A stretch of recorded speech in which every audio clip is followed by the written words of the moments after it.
Welcome to LOA Today. Walt and new co-host Louis de Souza here on this Monday, September the 17th, 2018, 8 a.m. Eastern Time, your first daily dose of happy for the day and for the week for that matter. And Louis is kind of an unusual case. He called in as a listener and became a co-host. I think that's something of a record here on the show. But Louis, hello, welcome. Glad to have you here. Hi, Walt. How are you? I'm doing fine, thank you. I mean, that's like our standard answer, by the way, on a Monday. We always want to make sure we're doing fine because our job here is to uplift our listeners. So even if I wasn't going fine, I would tell you I'm doing fine. But no, seriously, I really am doing fine. In fact, it's been a good weekend, a really good weekend, and I'm feeling good. I mean, that's the goal for me with the weekend is always to get Monday off to a really, really good start, and I've done it this week, as we usually do. So yeah, I'm doing fine. How about you? How are you doing? Yeah, I'm fantastic. Absolutely brilliant. I'm sitting in the Austrian Alps with beautiful fresh air, lovely water, lovely walks, incredible weather. Oh, how rough is that? Let me tell you. Come down from the mountains. Sorry? How rough is that? That's just so terrible. Yeah. My wife, fortunately, comes from a skiing village in Austria. Aha, yeah, okay. Well, that's all right. That works. But the Alps, I mean, oh my goodness, what a nice way to spend your day. Oh. Almost makes you wonder why you'd want to go back to London. Yeah, flying this evening, yeah. Oh boy. So, you guys have had a great weekend? Have you been there for a weekend, or is it a week, or how long have you been there? We've been there for about 5 days, yeah. About 5 days, great. Yeah, we fly back from Missouri. Excellent. So, Louis de Souza, we got to find out who he is because we don't really know. I mean, he came onto the show with Joel and I last Thursday, and he impressed. I don't know if I told you, Louis, but Joel said that guy would be a good co-host. So, did he? Yeah, you got a good endorsement there. But thank you. But our listeners still need to know who you are. So, who are you? Who is Louis de Souza? Who am I? You want the short version or the long version? Well, we have an hour. You take your time. An hour about me. No, my favorite subject. I have no ego, of course. Of course. No, seriously, who are you? What should we know about you? What makes Louis de Souza tick? So, go back to childhood where I was brought up in a small town in South Africa. Mm-hmm. And it's an old gold mining town and forestry town and farming town. And my dad was head of the foresting part of that scenario. And we lived on the side of a mountain overlooking the town on a 75-acre plot where, I went hiking and camping many a weekend, but I'm the last of 5 kids. So it was a big, busy family where we had a lot of people going in and out the house from all around the world. Because my mother was British and my father was South African/Portuguese ancestry. So we just had people from all over the world. And I remember a significant thing that led me to, study more about LOA, etc., was at the age of 8. I consciously remember very seriously going to my mother and saying, "Mom, what is truth, love, and God really about?" And she looked at me sideways, and I realized I wasn't really going to get an answer from that, and I'd have to find my own answer. So journey began consciously. Yeah. From a very young age, and it made me into an incredibly intense child. An intense child? Intense. I was always trying to understand the underlying meaning of life. Okay. So you were basically writing your philosophical thesis by age 10. I was confused by the age 10. Let's say that was the confused stage. Well, I think that's probably true for most of us, actually. Because of all the signals we get. We get signals that don't match up with what we're born with, and it's like, wait a minute, hold on, what's going on here? I don't understand any of this. So a significant other story happened to me along the way is, I kind of call myself I was brought up in a religious sea and a spiritual desert. Okay. So, I was always trying to find the real meaning to life, but I was given bits and pieces that didn't make a whole lot of sense to me. Mm-hmm. And during one of those hiking trips I was talking about, where there was this lady from Johannesburg, and she had come down and she walked the whole day with us, and she sat around the fire and we started talking and we just hit it off. And she was like, 30s, 40s, and it was exciting because she started talking about all the things I really wanted to know about. Uh-huh. And she started going into health and nutrition and my relationship with my parents and all the rest of it. And I was getting more and more excited and stimulated and passionate about the conversation, and nervous, like the whole solar plexus was all wound up. And I said to her near the end, "Why don't people speak like this all the time?" And she looked at me and she said, "Because they're scared." Good answer. Which to me at the time was a light bulb moment. It Yeah. was, wow, this is why people don't talk like this. So that was really exciting for me to actually bump into somebody I could talk to. Yeah. Then I went off to boarding school, where I started chewing the library up of all books, because I started to think that psychology was the way to go, and I didn't really like that. And I thought philosophy was the way to go, and I didn't really like that too much. And then I branched off into things like all the different religions and looked at them, and metaphysics, the occult. I went into everything. So as a young kid, I was looking at everything, and then I went into hypnosis and had a bad experience with it. So Oh dear. Self-hypnosis, shall I say, and left that alone and moved on. So after school, I went into the army, which was a fantastic period of my life. I learned to gun drive and command a tank, my sins. Wow. A very useful skill. I use it every day. Well, isn't that the way most traffic is? Yeah, I wish I had that tank again. That's quite a great background. And then, I started studying after that. Glad to have the 2 years army to think about what I wanted to do, because I really wasn't clear. It wasn't that clear. So I was talking to you a little bit earlier. I got quite excited about electronics from a young age. I was taking an old valve radio and pulling it apart and putting it back together and fixing it. And nice. Replacing blown bulb valves for it, etc. So I really liked electronics from so many different points of view. So I chose electronic engineering. So I went and studied that. And while I was studying that, I was working, and the job, the guy sucked me in, and I eventually went permanent, which I didn't really want to do instead of my contracting. Then I got into the 9 to 5 routine, which I hated. Absolutely hated. So, I wanted some expansion, and found out that I could choose to get either an English passport and Irish passport.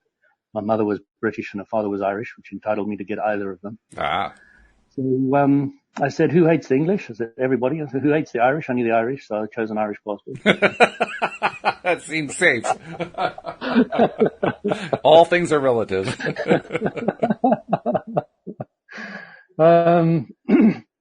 Yeah, so then I came over to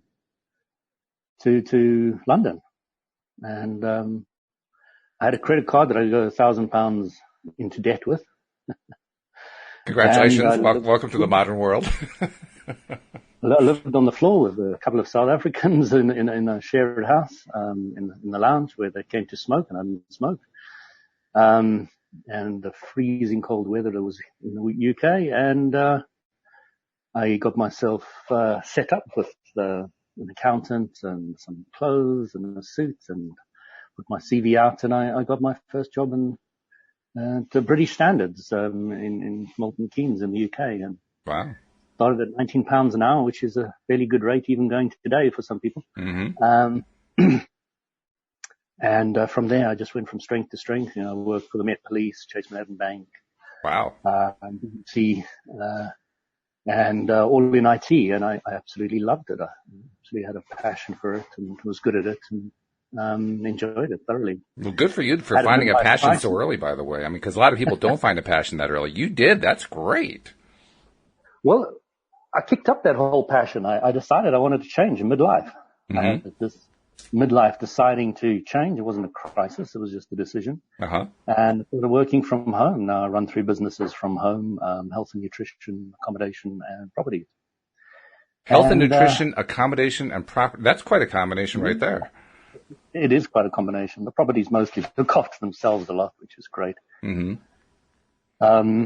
The accommodation part keeps me quite busy with the health and nutrition, where I run exercise classes, etc. as well. Mm-hmm. Wow. And sell nutrition. So, one of the greatest things I did was read a book called Rich Dad Poor Dad. Have you heard of it? Oh, yes. Oh, yes. Robert Kiyosaki. Yes. So, my brother gave me that book and it really changed my life. It's what actually got me to kick myself out of my contracting role. Because of that book. Because of that book. So Mr. Kiyosaki, if you're listening, it's all your fault. It's all his fault. It's why my mom kept on saying to me, when are you going to get a real job? Yeah, right.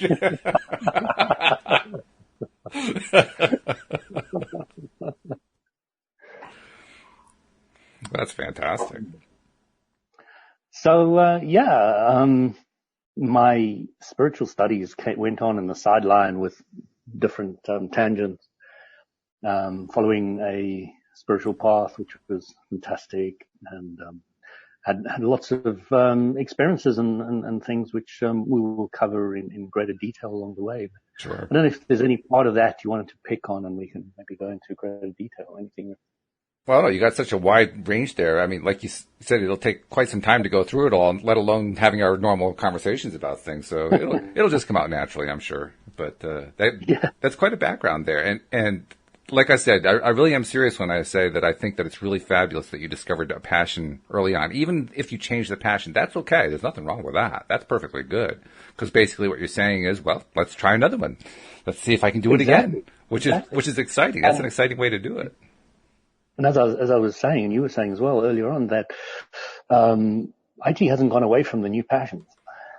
Which is a good just thing. use it in a different way. Yeah, yeah. I mean, I was telling you earlier that IT was never really a passion. It was just something I was really good at. And I'm glad. I mean, it certainly has served me well. It's given me... when you know what you don't want, you have a better That's idea. Right. I have a much better idea. Well, plus it helps when you're trying to set up a podcast and figure out how to navigate the choppy waters of the technological side of that. It's great to have the IT background. It makes it easier. It is. It definitely makes it easier. But it can also hold you back in certain ways. My brother is very good at what do they call it, funding. I don't know. Wow. I can't help you. I'm sorry. I don't know. God, it's on the tip of my tongue. Never mind. It's basically a new way of getting funding. Oh, like crowdsourcing? Crowdfunding. Yeah. So he set himself up as a crowdfunding expert, and is now running a crowdfunding seminar. Wow. Summit. Okay. And it's really interesting. He said to me, Louis, you should go on to podcasts for LOA because you love this stuff. So the next day I did it. The next day I found you, and I sent you that email straight away. Right. Yeah. One thing led to another. So there it is, the potted biography in 14 minutes or less. That's pretty good, I have to say. Yeah. No, it was very, very quick to go from everything that I've been doing after I've learned the LOA. Before the LOA, it felt like I was walking in treacle, trying to move from what I wanted to what I wanted to what I wanted. And for Americans, you're going to have to explain what treacle is, because most Americans have no idea. Oh, okay. Something sticky. Difficult to walk through. It's a treat, isn't it? A treacle? Treacle. I think it's something to do with the pie, isn't it? A sticky pie. Yeah. But I do know that it's sticky and difficult to move through. About the only thing that most Americans know about treacle is that it's Harry Potter's favorite dessert. Other than that, they really don't know. Right.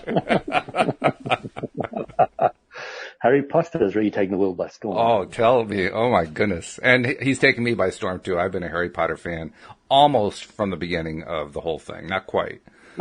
Yeah. Okay. Yeah. Which is really cool for me because, I mean, I was definitely not an 11-year-old when I picked it up.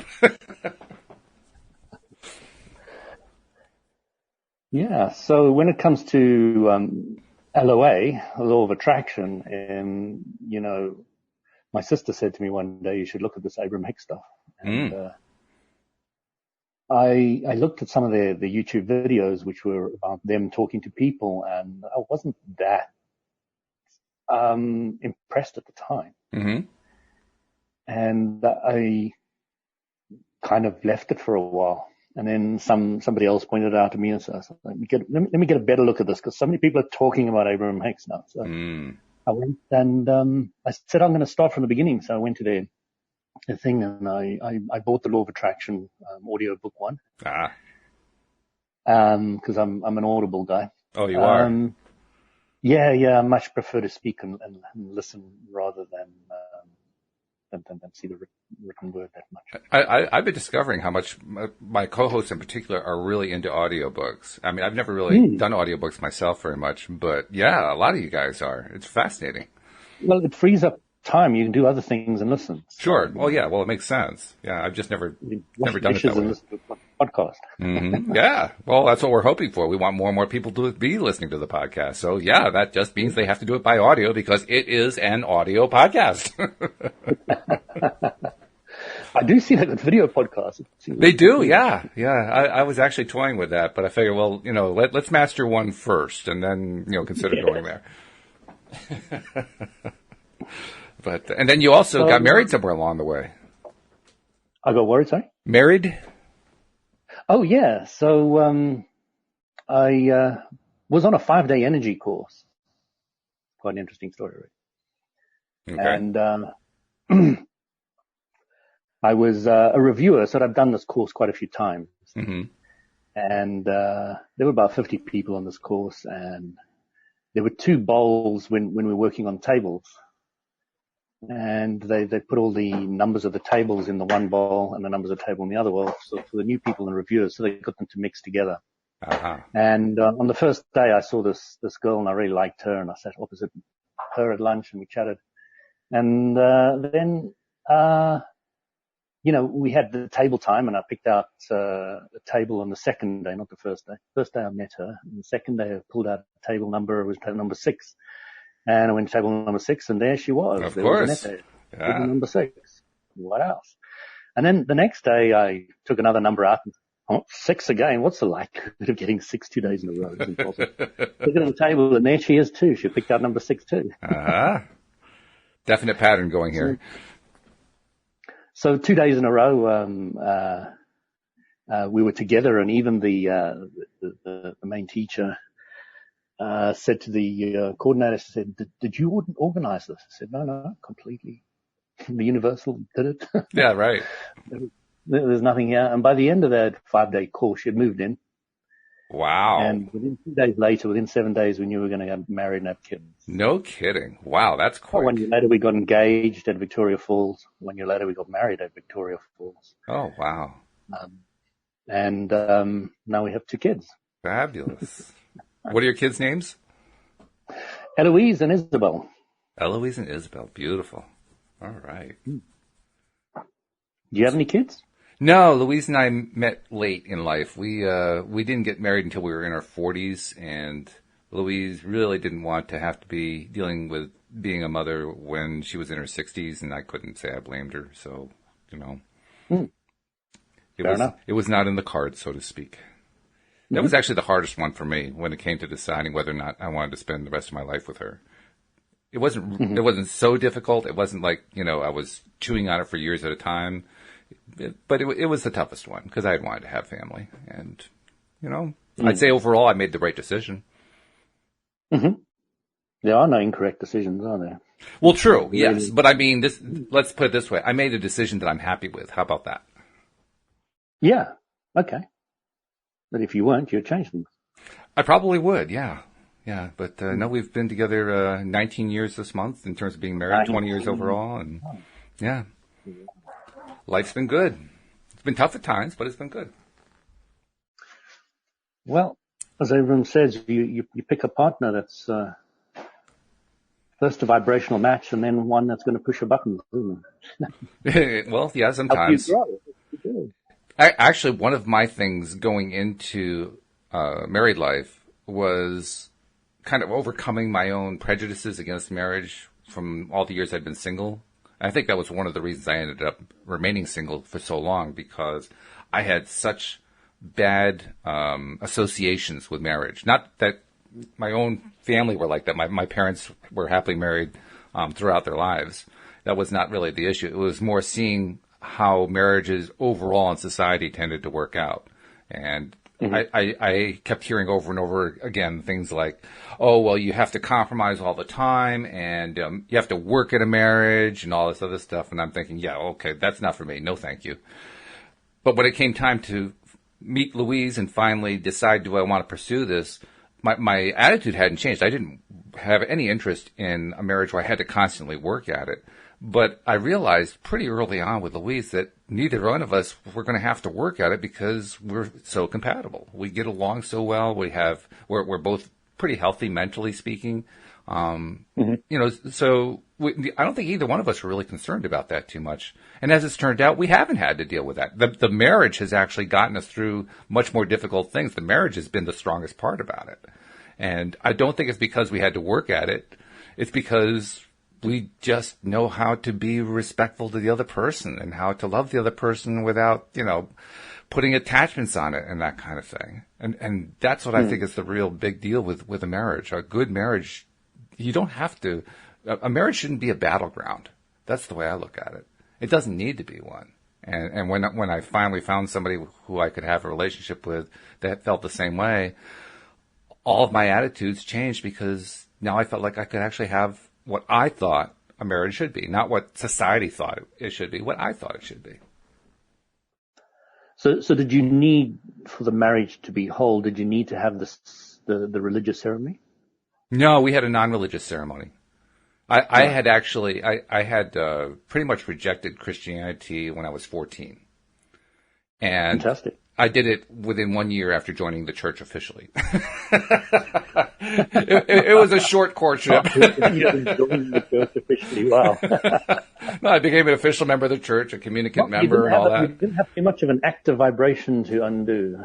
No, well, well, in one sense I did, because I kept following that path up until that point because that's what my family did, and that's what everybody I knew did.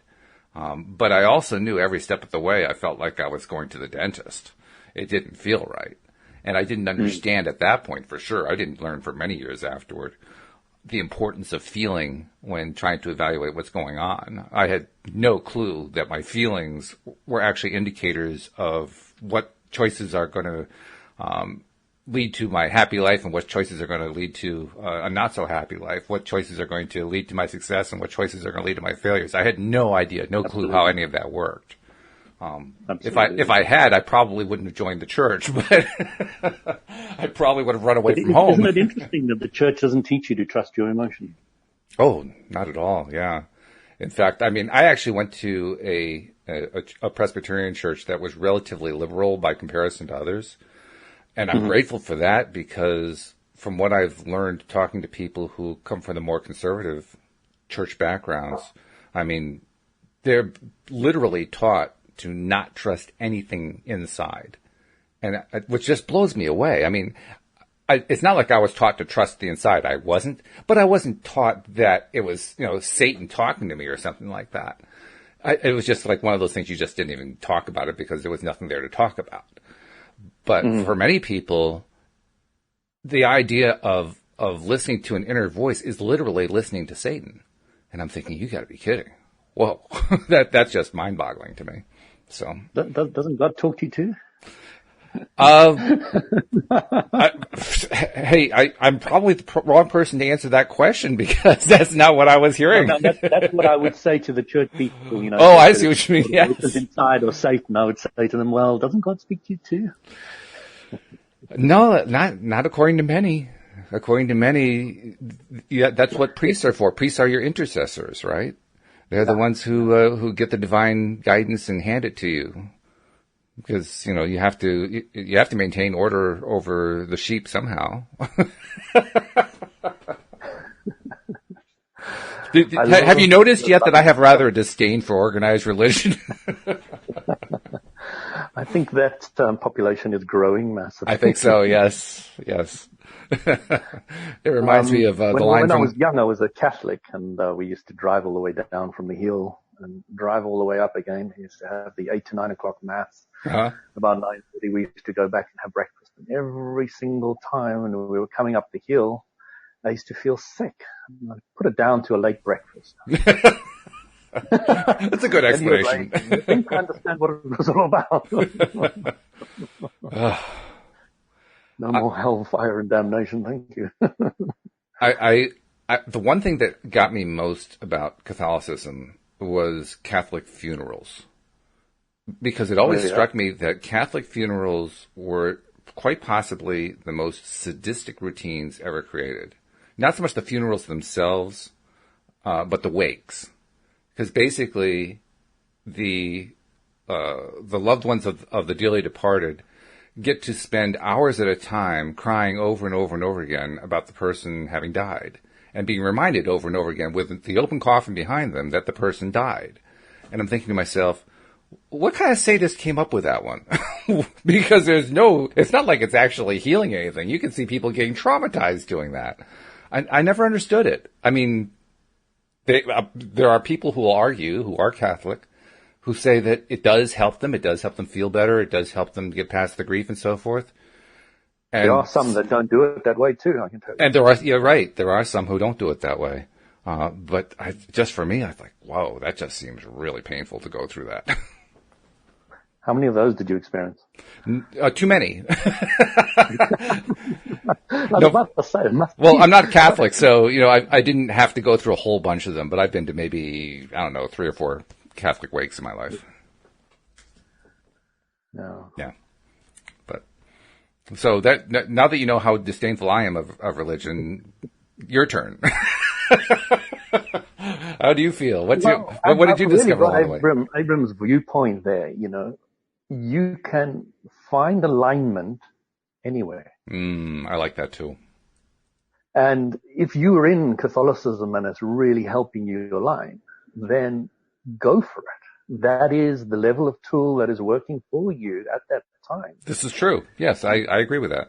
And I'm very happy for those who need it. So my disdain for that is for myself, not for anybody else. Yeah, that's a good point. So I do completely respect everybody from every religion, and it's become clearer and easier for me to do that. Okay, it's really, really important for me now to look for alignment wherever somebody's at, not worry about the organization belief or the other factors that are involved. And it makes life a lot simpler when you're looking for alignment. My daughter, we're at a 40th birthday party yesterday. 70th birthday party. Oh. And my daughter, my 2-year-old, almost 3, she blew up in a fit, and it's unlike her. So I took her to the children's room where nobody else was in, luckily. Mm-hmm. And I just sat there and I hold some of the energy points, which I know, etc. But I just focused on one thing, my alignment. Let her do whatever she needs to, whatever she wants to, but I just held her and I focused on me staying aligned the whole time. Good for you. And it really is simpler and simpler as I've been practicing it more and more often. You go inside, you listen to, I like listening to my inner sound. And I just sat and I listened to it and listened to it and listened to it, and I just felt good and felt good. And she went through all her stuff and all over the place. Stay aligned. And she turns to me and she says, Dad, I'm better now. Let's go. Wow. Fantastic. Really good. Really good. I love the fact that it there's only so many took people. about 2 minutes. Only took about 2 minutes. No, it doesn't take long. Yeah. It doesn't take long at all. If you remain aligned, if you don't get sobbed into to their vibration, into the world's terrible and everything's going wrong, you can remain aligned. You can really help those around you. You can be a very useful, powerful instrument. Well, I just love the fact that there are parents these days who are being exposed to the teachings of Abraham and are using those teachings with their kids, like you just talked about. That to me is like that is like the biggest kind of story of hope that I can find. Because when I hear about that kind of thing, that just says to me, this whole plane of existence, this whole physical world of existence is getting so much better because of what we're learning and what we're learning how to apply. And you just demonstrated it with your story. So, bravo to you. I love that. That is just great. Mm-hmm. Well, another thing I like about Abraham Hicks, too, by the way, Abraham is the first, what do we call him, a spiritual teacher. The first spiritual teacher I ever heard of who said that the purpose of being here on earth is to enjoy life.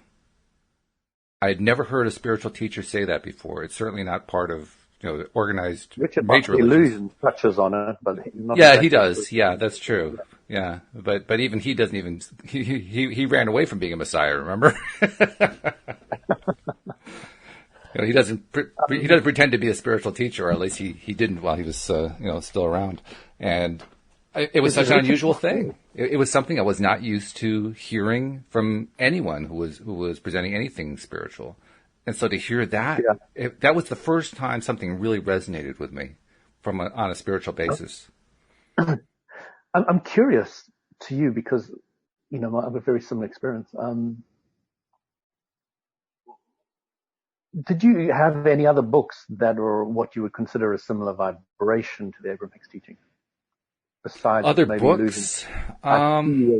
Well, there were a number of books that had, some similarities and some, it touched on some similar stuff. But no, nothing before Abraham Hicks really put together a concise, consistent, whole message the way Abraham does. Exactly. Yeah. It's the whole picture which right. made the biggest difference. When you got that bits and pieces, and they weren't put together nicely, then it didn't feel right. I mean, there was a time in my life where I wondered if there was something wrong with me. Because any time that I explored something that had a religious or a spiritual tone to it, it always felt empty. This was the first time something actually had some substance to it that felt good to me. In fact, it had a lot of substance that felt good to me. That was a completely new experience. I had stages of it. So I went from Catholicism to briefly looking at reborn Christianity to looking at something called Saint Mat. What is it? Saint Mat, Saintmat. Never heard of that one. Yeah. To Eckankar, which is probably something else you haven't heard of. Yeah, I can't say I recognize that one either. So there was a whole journey for me, and they all slightly went from one level to a slightly higher level, higher level, higher level. And it's been very interesting. I've learned a lot from all the different blocks and parts of my life. I learned a lot from the occult. Actually, the occult is very, very interesting. Why so? Because it's the law of attraction. Oh, okay. Yeah. One of the first things you learn in that is you draw a pentagram and you put who, when, why, what, where in the 5 places. And you fill that in. And then you burn it. And then you let it go. So you're spending the focused time focusing on what you want and then burning it. So that was very, very, very, very much the law of attraction. Abraham Hicks teachings to some degree. Yeah. Not with the clarity, but to some degree. Well, it's the letting go part, right? Letting go is like getting rid of the resistance. Yeah, not attaching to the result. Yeah, not attaching to the result.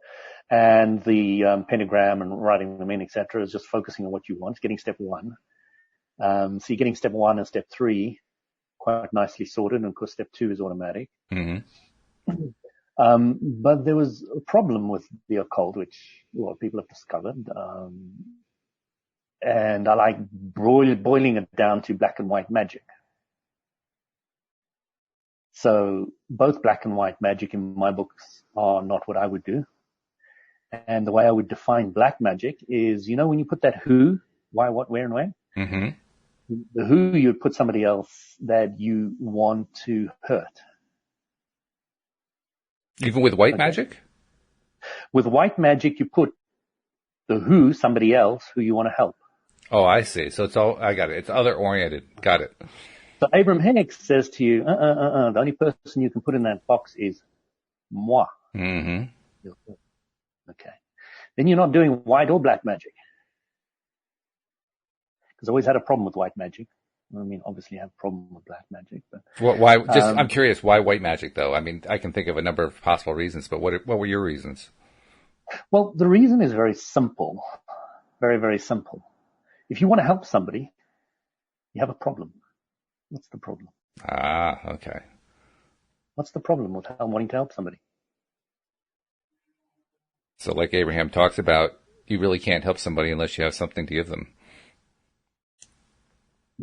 It's more the fact that when you want to help somebody, you're seeing them as broken. Oh, okay. Seeing them as incomplete. You're seeing them as not whole. You're seeing them as building their contrast to the place they've got to, and now it's wrong. In other words, fixing people. Yeah. If you're fixing people, you're not looking at them as whole and complete and the perfect place and everybody's, everything's always working out for everybody. Which is a much more advanced position than what most people are used to thinking about, including myself, I must honestly admit. It makes complete sense. When I was talking about my daughter earlier, mm-hmm. If I was going down to her level and seeing her as broken and I needed to fix her, it would have taken much longer to try and get her up to a higher vibration. Oh, yeah, absolutely. Yeah. I would have had to lower my vibration, then higher it again, and then hopefully she would want to come up to it. And the really annoying thing is that you still couldn't raise her up because she's the only one who can do it. Exactly. But as Abram says, people will tend to want to raise to your belief. Mm. So if you believe your child is always lazy, always sitting on the couch, always playing computer games, the child is going to tend to raise to your expectation. Or lower. Or lower, yes. Raise, higher, lower. Yeah, I find most of the time whenever that kind of thing is being looked at, it's usually a lowering rather than a raising, because kids are usually fairly high vibrational. I mean, just by nature, that's who they are. Yeah. So it's a lovely place to be when you get this understanding, because you don't want to fix people anymore. Yeah. But you do want to go out and be excited and have fun and share what you want to share. Now, one thing that really excites me is talking about these kind of topics. Why is that? What excites you? It's a good question, and I don't really know if I have the answer. It just does. Well, you don't have to know the answer. I ask questions because I'm good at it. Doesn't mean that the questions are answerable. Listen, you're good at it. And you're very, very good at keeping dialogue going. And it's one of the reasons why I immediately clicked with, I'd like to be on that, because I know Walt is going to be able to extract and bring out in me, lots of stuff. So, well, thank you. That can help. Yeah, that's actually a skill I can attribute to my father, by the way. My father was the one who taught me how to ask questions. My father was like the world champion question asker. And I say that with a great deal of respect and love for him, because, I mean, literally, there was no situation in which he couldn't come up with at least 10 questions on the spot in about 30 seconds flat. Just amazing, an amazing man, and a loving man too. Incredible is when you've got questions which can guide somebody. Well, exactly. Yeah. Yeah. Yeah. And they can move you forward, not just random. Well, we were talking about having an IT background. My dad was an engineer, so he had that kind of linear, step-by-step thought process. And his questions always reflected that thought process. Yeah. Mm-hmm. When I was in IT, I learned to fault find. And that thought process you can use anywhere in life, I discovered. Oh, yeah. I can be an expert at what I really, really want to be. It always should come with a warning label, but Well, we now learn to use the words differently. We're now solution finding. solution finding. Yeah, that's good. I like that. I spent far too much time trying to find fault, and unfortunately, I kept finding it, which meant I kept getting more opportunity to look for it. Oh, it's like Abraham says, the law of attraction is always such a fair friend. Fair feathered friend. Oh, it really is. It gives you exactly what you keep thinking about. It's a wonder that it took me so long to discover it. Isn't that interesting? You It's know, such a prime base of life that you weren't taught it, but why didn't you even work it out for yourself? that's what I mean. Why couldn't I have worked it out? And I think it was because I just bought in so thoroughly to what I was taught by my society. Yes. Yes. Yeah. I had nothing else to go on, so I went based on that. It took a long time for that thought process in its whole, in its gestalt whole, so to speak, to fall apart. Yeah. But it did fall apart. And once it fell apart, then I was ready. I was ready to receive the law of attraction concept messaging. But that falling apart process, it can take a while. And it can be painful. And it can be frustrating. And it can be maddening. Because when you're in the middle of it, you say, well, nothing makes sense. Nothing makes sense. You know, I guess you kind of have to go through that before you can be open enough. Well, at least that, for me it was. Maybe I'll just say, no, for me, I had to go through all of that in order to get to the point where I could allow the other in. I had to just go through that release period, I guess. Yeah. So there's something that has become clearer and clearer to me, is that just imagine you've got a glass of water in front of you. Mm-hmm. And there's some murky stuff in it. Uh-huh. Okay. And it's kind of mixed with the clean water, but it kind of sticks together. And it's like waves all over the place. And if you look at the black parts, they're what you're thinking about what you don't want. Okay. They're all your problems. Okay. And if you look at the clean water, that's all you're thinking about what you do want. Mm-hmm. Now, a lot of people and a lot of institutions in this world want to help you by going in and grabbing that dirty stuff in the water and pulling it out as a solution to cleaning the water up. Mm-hmm. Okay. Now, what would happen if you just kept on pouring cleaner water into the glass? So presumably the dirtier water would become less and less prevalent. It would be a smaller percentage of the overall volume. So do you have to go back and face your childhood problems, your this problem? Interesting. Okay, I see where you're going. Do you have to go and stick your finger in it and look at it for more than 14 seconds and magnify it? Do you really have to? Or can you focus clearly on what you want? Follow the rocket of desire that came out of that dirty stuff and just keep on pouring a little more water, a little more clean water into the glass. Which one do you think is going to be better in a consistent long-term result? Honestly, I think that the answer to that is going to be a different answer for every person. That's interesting. And the reason I think it's going to be different for every person is because every person is not in need of being fixed, like the point you were making earlier. So there are sometimes some people that it just works better for them to work with the murky water.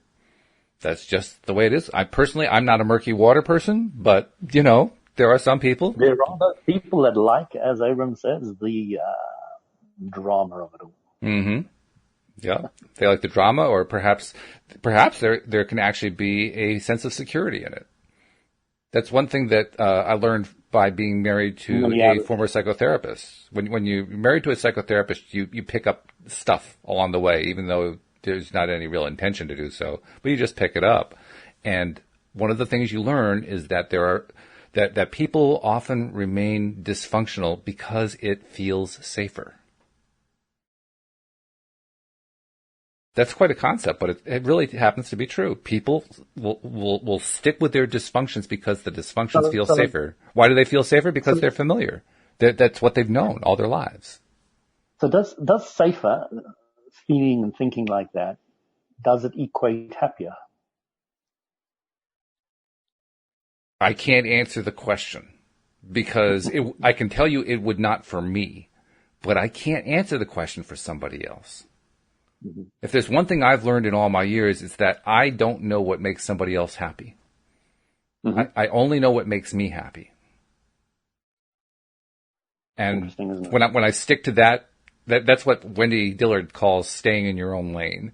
Mm-hmm. And I try to practice staying in my own lane as much as I can. Do you know what I call it? What's that? I call it MYOB. MYOB? Mind your own business? Mm. Yep. It's a good one.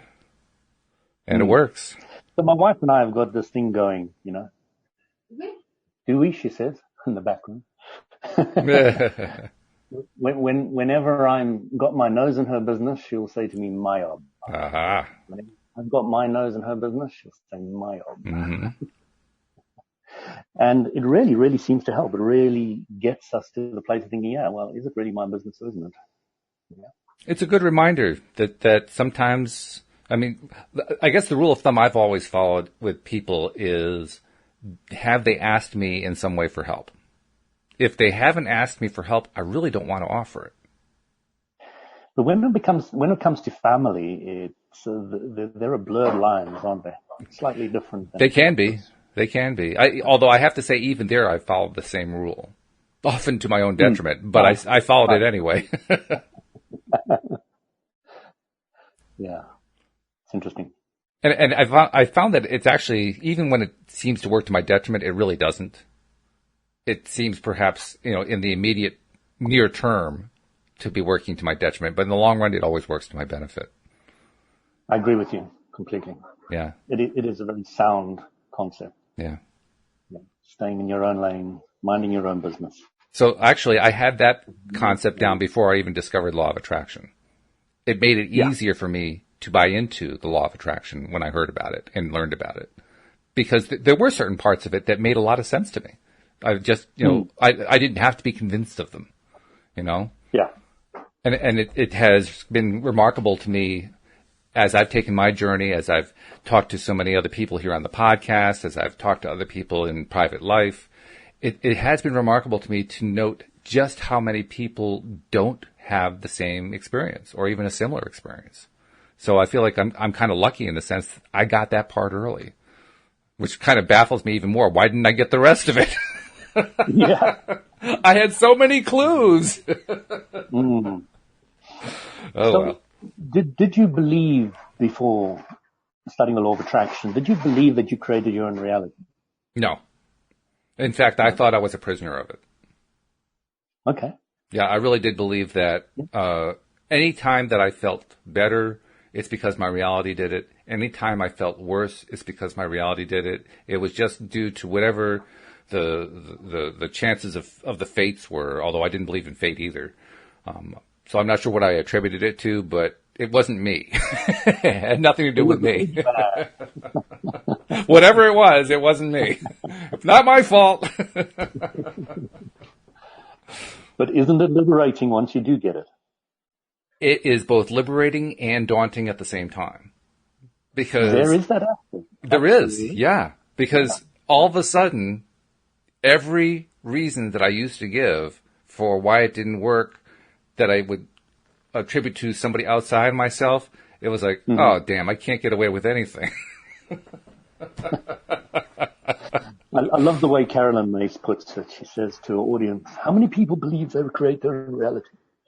Most of the hands go up. She says, okay, so how many of you blame anybody for anything? Oh, that is a leading question if I ever heard one. And I loved it. It's such a good way of saying, did you blame your partner for not putting the toothpaste cap on, or leaving the toilet seat up, or, your child screaming, or did you blame anybody else? It is really, really, it's like every single day is an opportunity to feel humility, because then you realize, oh, doggone it, it's me again. No. And ultimately, and this is where I think the real... I wasn't a vibrational man. Yeah, that's right. And this is where the rubber really meets the road, in my opinion.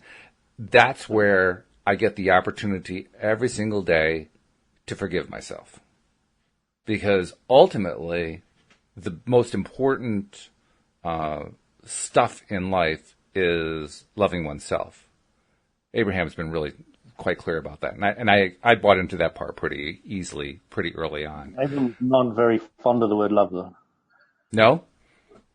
No. Why is that? Well, if you think about it, if you think about the word love, most of the time it's lack of love, not enough love. Oh. So every subject's two subjects. So if you look at the word love, it's about 99% lack and 1% what you do want. Okay. I have to admit that was never really part of my idea of love. I mean, I did certainly notice a lack of love, but I was pretty clear in the distinction in my mind. That was the other thing that really made a lot of sense to me, the two-ended stick metaphor. Yeah. When I first heard that one, it's like, yeah, of course. How else could it be? Have you listened to some pop song words recently? I'm sorry? Have you listened to some of the pop song words recently? No, I haven't. I haven't paid any attention to modern pop songs. Because most of them are talking about love, and most of them are talking about the lack or loss or not enough or broken or...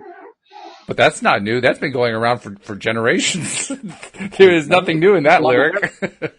But they're not aware that love has two sides. Well, neither was our generation. My generation had no idea that that was an issue. But that kind of lyric has been selling records and music and so forth for a long, long time. Yeah. And why are they selling them? Because? Well, do you want me to say it positively or the way I normally say it? I think that's what I'm kind of... The way I normally say it is because people are messed up.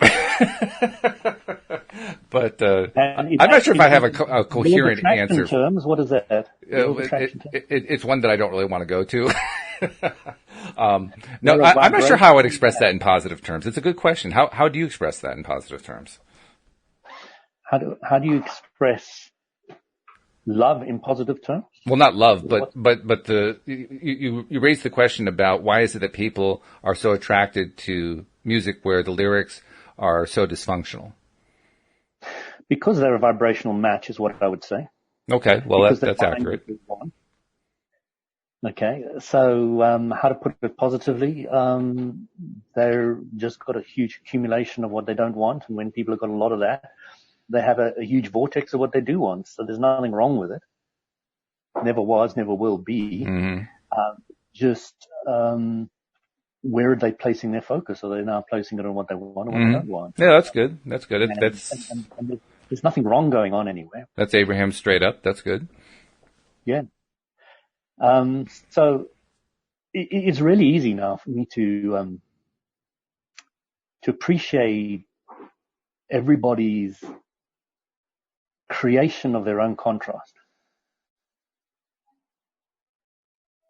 What does that mean to you? I mean, when you say you appreciate it, to me is Walt has been born and he had a nice father and he taught him how to question and that builds up who Walt is. Okay, Walt has a dynamic of contrast that Walt's been playing with, and that creates a vibration within him, and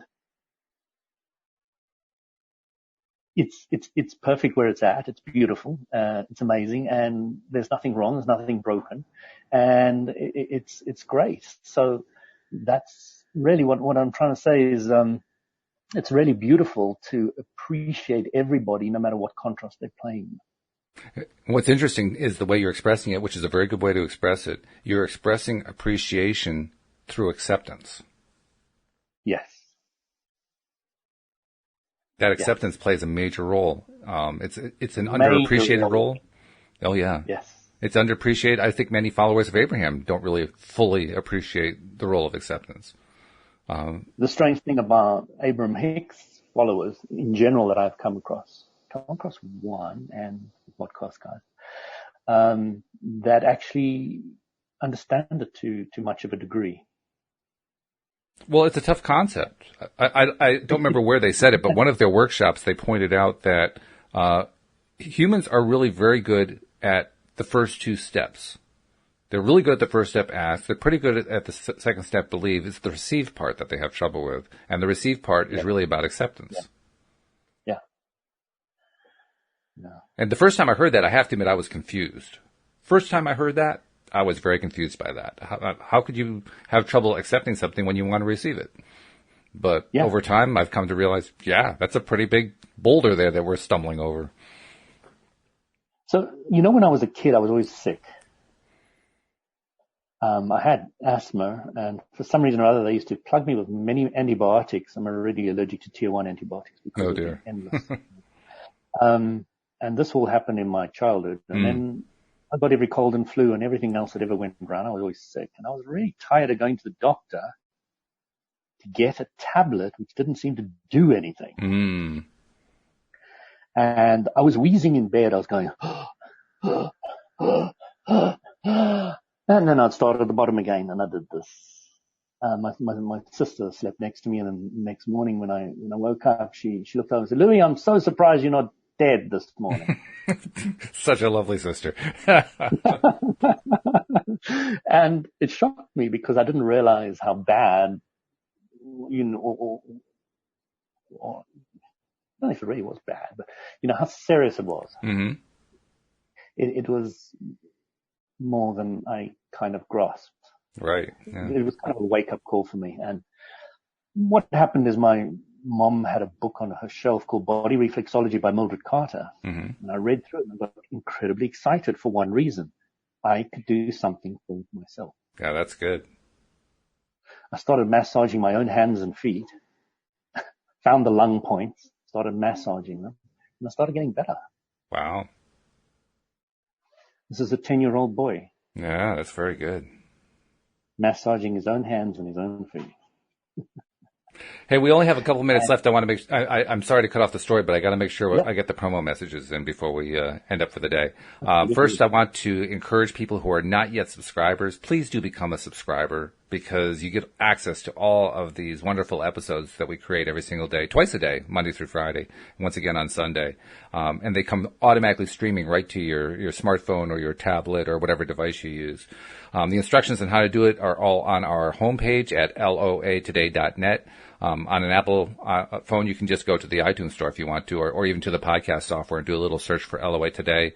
Similarly, on an Android phone, in many cases, you'll have to install some software first by going to the Play Store and looking for something related to podcasts. Install that, and then you can do a search for us. But either way, make sure you subscribe. And once you're a subscriber, we're asking all of our existing subscribers, our regular listeners, our binge listeners, to please keep posting on social media about it. It is working. More and more people are finding out about us. We have literally, Louis, in the last 2.5 months, we have doubled the number of plays per day. That shows just how many people are finding us.